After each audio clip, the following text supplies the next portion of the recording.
హైదరాబాద్ లో కేబుల్ ఆపరేటర్లు ధర్నాకు దిగారు. కేబుల్స్ కట్ చేయడాన్ని నిరసిస్తూ ఇందిరా పార్క్ దగ్గర, ధర్నా చౌక్ దగ్గర ఆందోళన చేశారు. కొద్ది కాలంగా ప్రభుత్వం కేబుల్స్ కట్ చేయడంతో తీవ్రంగా నష్టపోతున్నామని ఆవేదన వ్యక్తం చేశారు. వెంటనే వాటిని ఆపాలని డిమాండ్ చేశారు. కేబుల్స్ కట్ చేయడంతో లక్షలాది కుటుంబాలు, వ్యాపారులు, విద్యా సంస్థలకు తీవ్ర అసౌకర్యం కలుగుతోందని ఆరోపించారు. అటు కేబుల్ ఆపరేటర్లకి పలువురు రాజకీయ పార్టీల నేతల సంఘీభావం తెలిపారు.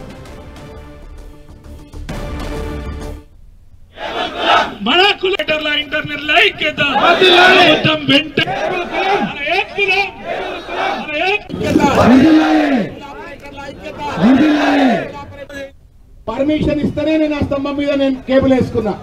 పర్మిషన్ ఇస్తే ఆ స్తంభం మీద నేను కేబుల్ వేసుకున్నా.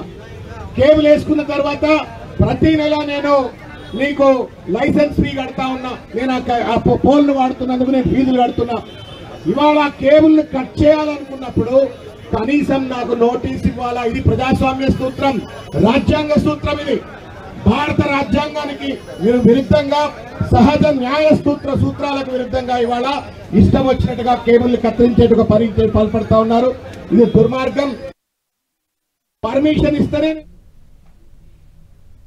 లక్షలు ఖర్చు పెట్టి, కోట్లు ఖర్చు పెట్టి కేబుల్ వాళ్ళు మొత్తం యావత్ జిహెచ్ఎంసీలో వివిధ మున్సిపాలిటీల్లో కేబుల్స్ పెడితే నిర్దాక్షిణ్యంగా రాత్రికి రాత్రి ముక్కలుగా సాడిస్టిక్ గా ఉన్మాదంతో కట్ చేసి లారీల్లో వేసి తగలబెడుతున్నారంటే ఎంత ఘోరమో అర్థం చేసుకోండి. లక్షలు